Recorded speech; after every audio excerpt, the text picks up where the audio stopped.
नमस्कार श्रोतो, अस बकवासवाणी के पलोड़ा केंद्र थमां 104.7 मेगाहर्ट्ज थमां बोला रहे हैं। राती के 10 बजे पौने 11 मिनट होए ते हुण डोगरी खबरां विस्तार कन्नै।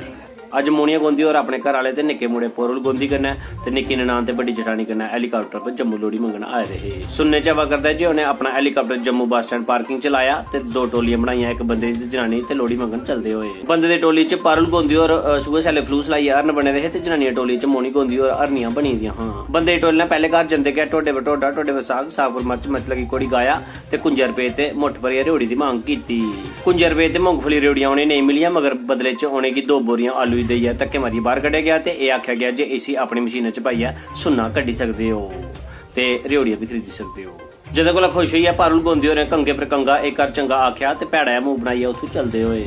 उधर दूए पासे मोनिया गोंदी दी टोली ने हरना द्वार नियो करना गाया ते लोहड़ी मंगने दी कोशिश कीती। द्वार वाली गल सुनदे गै अगले दा हौसला बधी गया ते उन्हें 5 साल दा द्वार कीता। उन्हें आखेआ जे अगले 5 साल बाद आन ते तुसें लोहड़ी जरूर दित्ती जाग।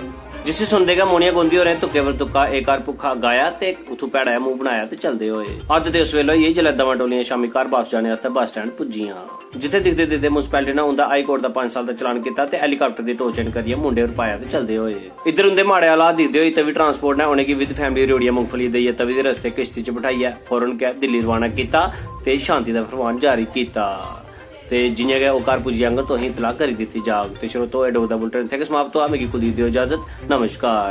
ते ऐसे गै डोगरी खबरां मजेदार मसालेदार दिक्खने लेई साढ़ा यूट्यूब चैनल डुग्गर दा बेटा कुलदीप सब्सक्राइब करो ते बैल आइकन जरूर प्रेस करियो। जय डुग्गर, जय मां डोगरी ते हैप्पी लोहड़ी सारें गी। मम्मी ए मम्मी मम्मी